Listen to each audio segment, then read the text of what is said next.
बनेंगे उसके आंसर फिर आप लिख पाओगे। तो अगर हम बात करें सबसे पहले फिजिकल प्रॉपर्टीज क्या होती हैं, तो आपको पता है फिजिकल प्रॉपर्टीज में आता है sir density, boiling point, melting point, colour, state, ये सब फिजिकल प्रॉपर्टीज में आते हैं। तो आज हम जो फिजिकल प्रॉपर्टीज पढ़ने जा रहे हैं बेटा, वो फिजिकल प्रॉपर्टीज अल्कोहल की पढ़ने जा रहे हैं, जिसमें से सबसे पहले नंबर का पॉइंट ये है, क्योंकि यहाँ 2 से लिखा है, तो पहले नंबर का पॉइंट ये है। तो अगर हम बात करें सबसे सिंपल अल्कोहल जो होता है वो होता है सर CH3OH, उसके बाद C2H5OH, उसके बाद C3H7OH। हम इनकी बात ही नहीं कर रहे, हम सीधा पहुंचते हैं C5H11OH पे, यहां से बात कर रहे हैं, यहां से लेके नीचे तक के ये वेपोराइजेबल होते हैं, उड़ जाते हैं, खुले में रखो तो उड़ जाएंगे। क्लियर? स्प्रिट का काम करते हैं, स्प्रिट सबने देखा है ना, स्प्रिट का काम करते हैं। अब यहां पर अगर हम आए तो C5 से लेके C11 तक की बात कर रहे हैं हम, तो ये सभी लिक्विड कंडीशन में होंगे और कलरलेस होंगे, कोई कलर नहीं होगा इनका और लिक्विड कंडीशन में होंगे। इसके बाद अगर आप C11 से लेके C12 के बाद की बात करें तो ये सब वैक्सी नेचर के होंगे, लाइक गम, गॉन देखा है ना, आ गया समझ में, गाढ़ा, वैक्सी नेचर के होंगे। क्लियर?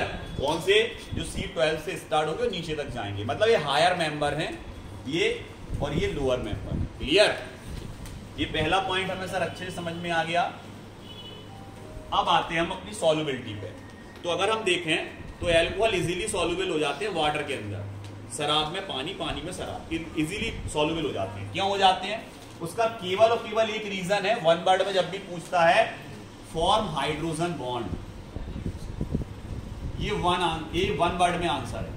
सॉल्युबिलिटी वो क्यों शो करता है? अल्कोहल वाटर में इजीली डिसॉल्व हो जाता है। क्यों हो जाता है इजीली डिसॉल्व?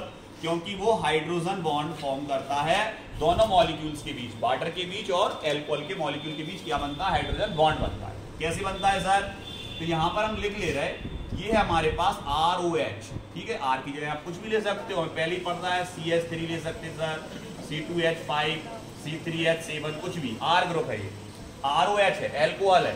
तो अगर हम बात करें इस ROH की, तो यहां पर हमने लिख दिया H bond O bond R, H bond O bond R, H bond O और बॉन्ड R। क्लियर? इसके बीच में हमने वाटर का मॉलिक्यूल भी लिया, H bond O bond H, H bond O bond H। ये अपने पास H2O भी है और अल्कोहल भी है। तो अगर हम देखें इसका ऑक्सीजन, अल्कोहल का ऑक्सीजन एटम वाटर के हाइड्रोजन एटम के साथ एट्रैक्शन महसूस करेगा, और इस एट्रैक्शन फोर्स को ही हम बोलते हैं बेटा हाइड्रोजन बॉन्ड, क्योंकि ये पोलर नेचर का होगा। कैसा नेचर का होगा? पोलर। पोलर नेचर से मतलब ऐसे कैसे बन गया सर हाइड्रोजन बॉन्ड? तो यहां पर अगर हम बात करें तो H bond O bond H, इस पे होता है बेटा पार्शियली नेगेटिव चार्ज और इस पे होता है पार्शियली पॉजिटिव चार्ज। तो यहां पर जो हाइड्रोजन होंगे वो पार्शियली पॉजिटिव चार्ज पे होंगे और जो आपका ऑक्सीजन होगा वो partially negative charge. Same to same water की कंडीशन है, यही वाटर में होता है ऐसा, same to same, positive positive और नेगेटिव। तो गौर से देखें, इस पे पार्शियली नेगेटिव है, इस पे पार्शियली पॉजिटिव है, ये तो अट्रैक्ट होंगे, बिल्कुल होंगे सर। इसके बाद अगर दूसरा कोई आएगा तो देखो ये HOH आ गया समझ में, या ROH, तो देखो इसमें भी क्या होगा, इसमें भी पार्शियली पॉजिटिव नेगेटिव चार्ज होंगे, तो ये पार्शियली पॉजिटिव होगा, ये पार्शियली नेगेटिव होता है, इनमें भी अट्रैक्शन लगेगा, इनमें भी अट्रैक्शन लगेगा, मतलब इनके बीच अट्रैक्शन फोर्स लगता है और ये इजीली एक दूसरे में क्या हो जाते हैं, एक दूसरे के साथ रिएक्ट कर लेते हैं और सॉल्व हो जाते हैं, डिसॉल्व हो जाते हैं एक दूसरे में। क्लियर?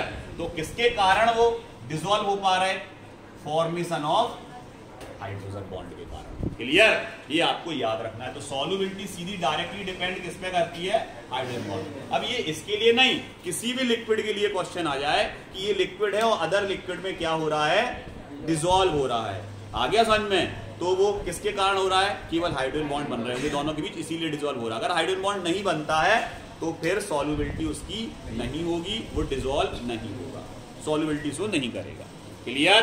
अनसॉल्युबल होगा। कैसा होगा? अनसॉल्युबल। ये हमें अच्छे से समझ में आ गया सर। अब आते हैं हम बॉइलिंग पॉइंट पे। अब किस पे आए बेटा? बॉइलिंग पॉइंट पे।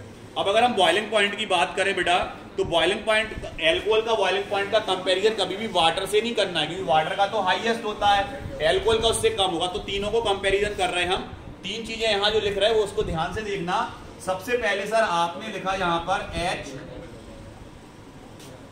HCH3, तीन चीजें लिख दे रहा। एक तो लिख दिया हेलो एल्कीन, इसके पहले पढ़ा है CH3CH, और इसके बाद लिख दिया CH3OH मैथिल एल्कोहल, और उसके बाद लिख दिया H2। लो, तीन चीजें ले लिया, वाटर ले लिया, एल्कोहल ले लिया और हेलो एल्कीन ले लिया। अगर इसमें कंपैरिजन में पूछा जाए कि इसमें से सबसे ज्यादा बॉइलिंग पॉइंट किसका होगा, तो सबसे ज्यादा बॉइलिंग पॉइंट होता है बेटा इसका। क्यों? समझो, क्योंकि इसकी सर पोलैरिटी अच्छी होगी, ये पोलर नेचर का होता है, और इसका जो डायपोल मूवमेंट होता है वो डायपोल मूवमेंट इसके कंपैरिजन में ज्यादा होता है। मतलब ये इस पे जो चार्जेस आएंगे ना, ये डिफरेंस जो होगा, चार्जेस का जो डिफरेंस होगा वो H2O में सबसे ज्यादा होगा। इसलिए इसमें जब हाइड्रोजन बॉन्ड बनेगा तो वो बहुत स्ट्रॉन्ग बनेगा। कैसा बनेगा बेटा? स्ट्रॉन्ग, क्योंकि ये पॉजिटिव, पावरफुल पॉजिटिव है और ये पावरफुल नेगेटिव, मतलब ये पॉजिटिव है और ये नेगेटिव, और एक दूसरे को क्या कर रहे हैं बेटा? अट्रैक्ट कर रहे हैं, जिसके कारण इसका बॉइलिंग पॉइंट कैसा आएगा? हाई। आगे समझो, वाटर में पोलैरिटी ज्यादा होने के कारण उसका बॉइलिंग पॉइंट कैसा होता है? हाई। लेकिन ये भी पोलर नेचर का होता है, लेकिन वाटर से कैसा होता है? कम। वाटर से कैसा होता है? कम। तो ये वाटर से कम पोलर नेचर का होगा, इसलिए इसमें जो डायपोल मूवमेंट आएगा वो कम आएगा, और इसमें जो अट्रैक्शन फोर्स लगेगा मॉलिक्यूल के बीच वो कम लगेगा। एल्कोहल के मॉलिक्यूल के बीच अट्रैक्शन फोर्स कम लगता है क्योंकि उसकी पोलैरिटी कम होती है, इसलिए इसका बॉइलिंग पॉइंट भी किसके कंपैरिजन में? क्लियर? आ गया समझ में? अब बात किसकी कर रहा है? ये आ गया समझ में? हेलो एल्कीन की। तो इसका सबसे कम पोलैरिटी होने के कारण इसमें जो हाइड्रोजन बॉन्ड बनेगा वो स्ट्रांगली नहीं बनेगा। आ गया समझ में? और इसका बॉइलिंग पॉइंट सबसे कम होगा। तो इसके कंपैरिजन में एल्कोहल का ज्यादा होगा और एल्कोहल के कंपैरिजन में वाटर का ज्यादा होगा। क्लियर? ये चीज सबको समझ में आ गई अच्छे से? दूसरी चीज क्लियर। अब हम बात करते हैं बेटा थर्ड चीज। थर्ड क्या है? एसिडिसिटी।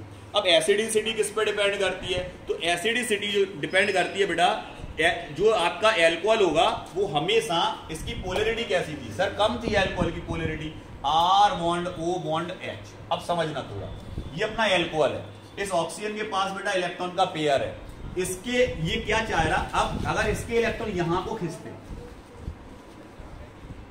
तो फिर बाहर से खींचता और तेजी में क्या निकल जाता? H किसके फॉर्म में निकलता? पॉजिटिव के फॉर्म में, क्योंकि इसके इलेक्ट्रॉन कहां खींचे?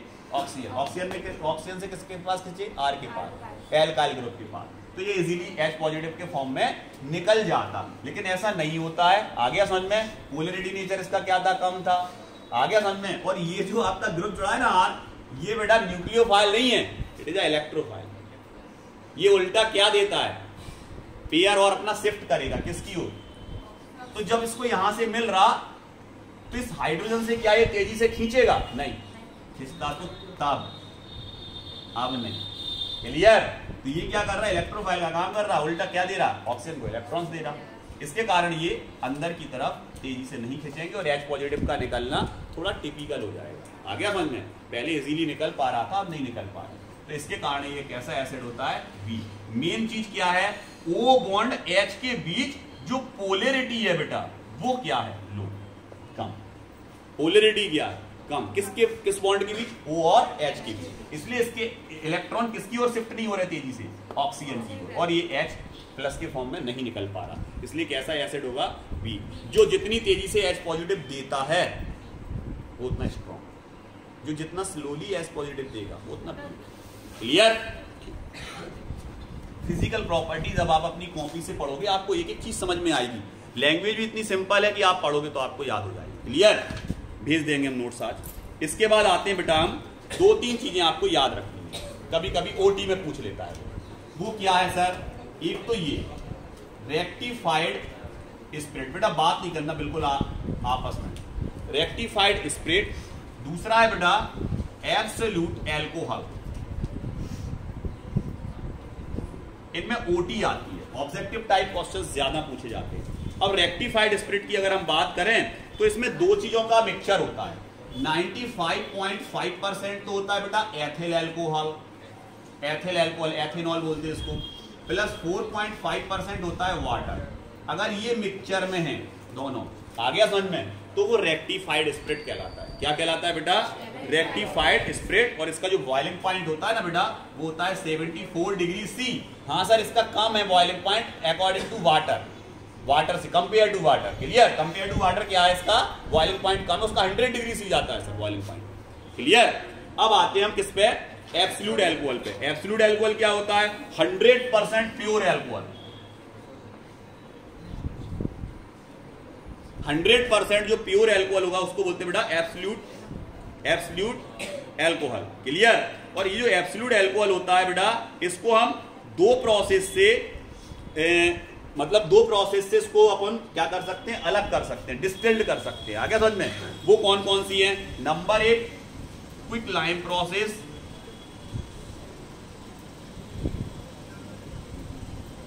और नंबर 2 एजियोट्रोपिक मेथड।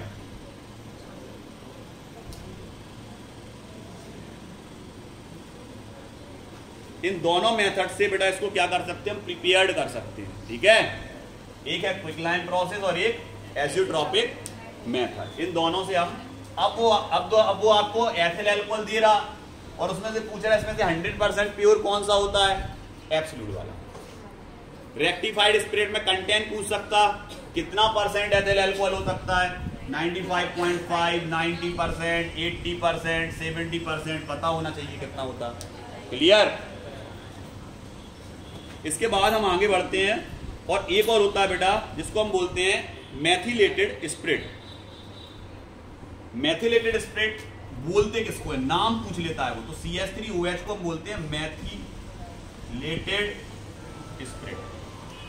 ये मैथिलेटेड स्पिरिट है बेटा, CH3OH को बोला जाता है। और इसमें हमेशा याद रखना है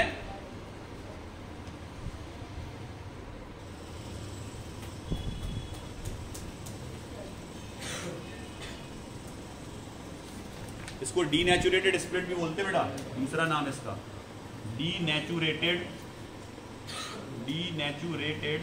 स्पिरिट। इसमें हमेशा बेटा कॉपर सल्फेट मिलाया जाता है थोड़ा सा, जिससे इसमें पॉइजनस नेचर है। इसमें क्या आ जाए? पॉइजनस नेचर आ जाए। इसको पीने के लिए आप यूज नहीं कर सकते। क्लियर? और इंडस्ट्रियल यूजेस होता है।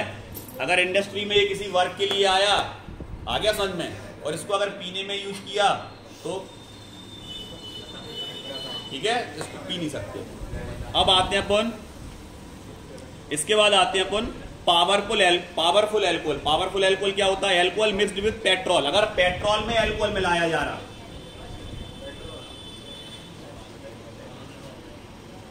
पावरफुल अल्कोहल समझ गए होगे? दो तरह का पेट्रोल आता है जब आप डलाने जाते हो, एक कहता है सिंपल और एक पावर।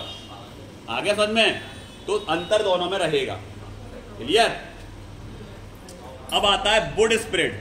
वुड स्पिरिट में क्या क्या आएगा बेटा? वुड स्पिरिट में यही आएगा आपका। अब देखो इसको कितने नाम से पुकारा जाता है। सर मैथिलेटेड स्पिरिट आएगा तो भी यही, लेकिन मैथिलेटेड देगा नहीं, क्योंकि कुछ बच्चे इससे आइडिया लगा लेंगे कि मैथिल CH3 मैथिल, तो वो देगा नहीं। आ गया समझ में? तो वो क्या देगा? डीनेचुरेटेड। अब नहीं पहचान पा रहे तुझे कौन सा है। क्लियर? या वो देगा वुड स्पिरिट, वुड से नहीं पहचान पाओगे। क्लियर? तो OT में इसमें से जब भी पूछा जाएगा या तो मैथिलेटेड स्पिरिट करके नहीं पूछा जाएगा, डीनेचुरेटेड या वुड। क्लियर? अब वो कह रहा पावर अल्कोहल, तो पावर अल्कोहल क्या होता है? तो आप कह दोगे सर मैथिल अल्कोहल जो होता है उसको अपन किसी में मिला दिया, किसमें मिला दिया? पेट्रोल में। क्लियर? तो वो क्या हो जाएगा? पावर अल्कोहल का काम करेगा। क्लियर? 95.5% अल्कोहल होता है, उसको क्या बोलते हैं हम? Rectified spirit. और एक और कौन सा अल्कोहल था 100% वाला? Absolute alcohol. क्लियर?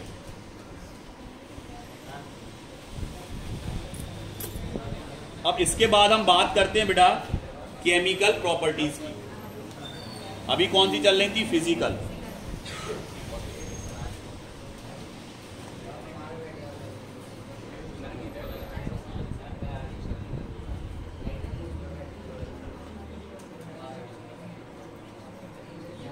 बेटा इधर देखो, केमिकल प्रॉपर्टीज ऑफ अल्कोहल चल रहा। और इसको अच्छे से समझना। हमने पहले बोला इसमें पेजेस ज़्यादा हैं, पेजेस ज़्यादा हैं, रिएक्शंस ज़्यादा हैं, समझोगे नहीं तो याद नहीं होंगी, हम पहले ही बोल चुके आपको। इसीलिए हमने आपसे बोला था वो 6 पेजेस किस किस को चाहिए, तो आपने कहा नहीं चाहिए, नहीं चाहिए तो पूरा याद करोगे। आ गया समझ में? ध्यान रखोगे। इधर देखो, स्टार्ट कर रहे हैं हम बेटा। सबसे पहले बस समझ लोगे तो भी याद हो जाएंगी, लेकिन समझना पड़ेगा उसके लिए अच्छे से। R बॉन्ड OH, सर ये हमारे पास एल्कोहल, अब जो भी फॉर्मूला चलेगा वो एक चलेगा, और R की जगह हम मैथिल, एथिल, प्रोपिल कुछ भी ले सकते हैं। इसकी रिएक्शन करा रहे हैं सबसे पहले फर्स्टली किसी भी मेटल से। किससे रिएक्शन करा रहे हैं बेटा? मेटल से। मेटल में हमने ले लिया Na, सोडियम। जैसे इसकी मेटल से रिएक्शन होगी बेटा, यहां पर ये मेटल, क्योंकि एक्टिव मेटल है, lithium, sodium, potassium active metals हैं, एक्टिव मेटल्स हैं, तो ये हाइड्रोजन को रिप्लेस करेगी, क्योंकि पॉजिटिव पॉजिटिव को रिप्लेस करता है, नेगेटिव नेगेटिव को रिप्लेस करता है, और यहां बनेगा सर RONA, और प्लस में निकल गया H। अब आप दूसरी चीज याद रखोगे, ये जो गैसेज होती हैं वो कभी एटॉमिक फेज में नहीं निकलती, हमेशा मॉलिक्यूलर फेज में ही एग्जिट होंगी। तो ये तो एटम है सर, इसको मॉलिक्यूल में कन्वर्ट करने के लिए 2 हाइड्रोजन चाहिए कम से कम, चाहिए कि नहीं? तो यहां पर अगर हम देखें बैलेंस में है पूरा रिएक्शन, देखो गौर से, पूरा रिएक्शन बैलेंस में है, इतना देर तक देखेंगे, आ गया समझ में? पूरा बैलेंस में है। अब इसको बैलेंसिंग रिएक्शन ऑलरेडी है, अगर आपने यहां 2 लगाया तो ओवरऑल सब में 2 लगेगा, क्लियर? तो यहां क्या लेंगे, यहां क्या लेंगे, यहां क्या लेंगे, क्लियर? आ गया सर समझ में? सर इसका नाम बताएं आप क्या? अब हम जब भी आपको समझाएंगे तो बस दिक्कत वहां आती है कि हम नेमिंग याद नहीं कर पाते, तो उसको आप समझ के याद कर पाओगे। समझो पहले, सर पहले इसका नाम लिखेंगे, क्योंकि पॉजिटिव का नाम पहले आता है, नेगेटिव का बाद में फॉर्मूले में। तो सर सबसे पहले लिखेंगे सोडियम, सोडियम। फिर सर ये है, इसको ऐसे तोड़ तोड़ के सीखना है। इधर देखो बेटा, ये ना, क्लियर? अभी हो गया एल्कोक्साइड, क्लियर? क्या हो जाएगा? एल्कोक्साइड, सोडियम एल्कोक्साइड इसका नेम हो गया, क्लियर? अब हम बात करते हैं दूसरा, सेकंड रिएक्शन किससे करा रहे हैं बेटा? Same to same reaction aluminium से करा रहे हैं हम। अब एल्यूमिनियम कितना बॉन्ड बनाता है सर? 3। एल्यूमिनियम 3 बॉन्ड बनाता है, तो आपको समझ में आ रहा कि यहां से अब एक H नहीं हटेगा, 3 H हटेंगे, तब एक Al जुड़ पाएगा, जुड़ पाएगा कि नहीं? तो इसको आप कैसे लिख सकते सर? इसको ऐसे लिख सकते RO का होल थ्राइस, बिल्कुल सही, 3 जुड़ेंगे ना एक Al से, प्लस क्या निकल गया? H। क्या करना है? बैलेंस। इसको क्या करना है? बैलेंस करना है। अब ध्यान रखना है, सबसे पहले इसको याद रखोगे आप, अगर कोई ऑड नंबर आ रहा तो उसको इवन में कन्वर्ट करने की कोशिश किया जाता है, क्लियर?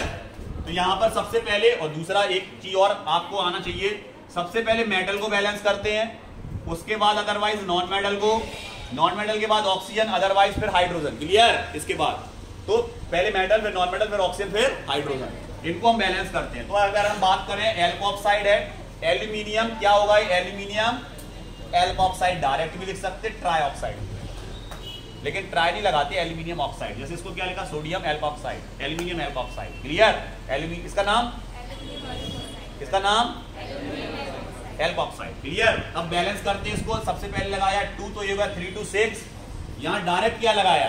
6, देखो हाइड्रोजन 6 हो गए, अब आप बैलेंस, क्लियर? आगे अच्छे से समझ में सीखते जा रहे संगे संगे। अब ये रिएक्शन टिपिकल नहीं है, अब ये रिएक्शन आपको बैलेंसिंग भी आती है, क्या बनता है ये भी आपको आता है, क्लियर? पहला पॉइंट सबका क्लियर, मेटल से रिएक्शन। दूसरा आता है बेटा एस्टेरिफिकेशन। सेकंड, सर ये नेम से आता है, बिल्कुल एस्टेरिफिकेशन आ गया। अगर उस यूनिट का एल्कोहल का क्वेश्चन है उसके और में अगर एस्टेरिफिकेशन है तो यही वाली रिएक्शन लिखनी पड़ेगी आपको। सर एस्टेरिफिकेशन होता क्या है? जिसमें एस्टर बने बेटा, एस्टर, अगर किसी रिएक्शन में एस्टर फॉर्म हो रहा, it is called esterification. Clear? तो यहां पर एस्टेरिफिकेशन की अगर हम बात करें बेटा, तो एस्टेरिफिकेशन के लिए हमें सबसे पहले क्या लेना है? हमने ले लिया RCOOH। तो आप कह दोगे sir it is a carboxylic acid. क्या है ये? और इसकी रिएक्शन किससे करा रहा है बेटा? Sir HOR। जो का लिख दो सर आपने बेटा ROH को ऐसा लिख दिया, कोई दिक्कत नहीं। ऐसा क्यों लिखा आपने? ऐसा इसलिए कि रिएक्शन में कौन सी चीज निकल रही है वो इजीली पता चल जाती है। आ गया समझ में? और ऐसे याद करोगे तो जल्दी समझ में आ जाएगा, वैसे याद करोगे तो रटना पड़ेगा। आ गया समझ में? देखो क्लियर दिख रहा है इसमें क्या निकलने वाला है।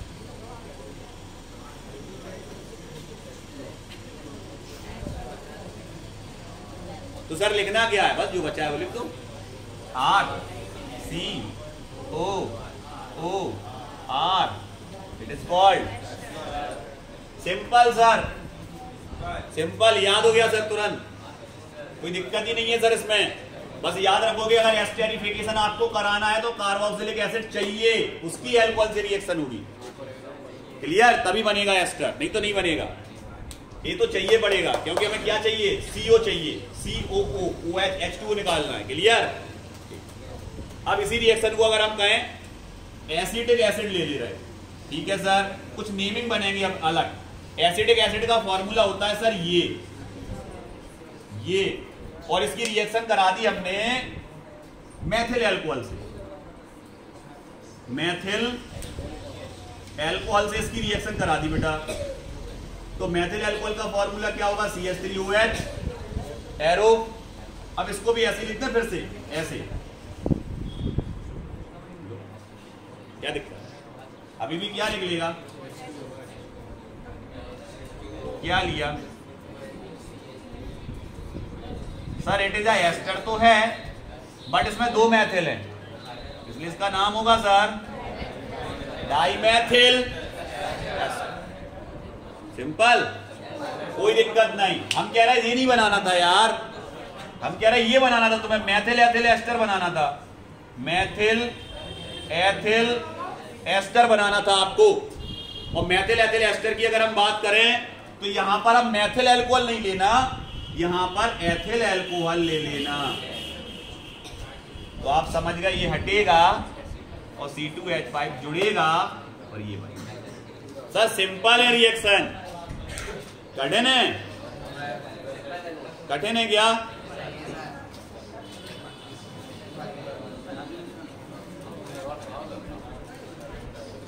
Physical properties clear? अल्कोहल के नेम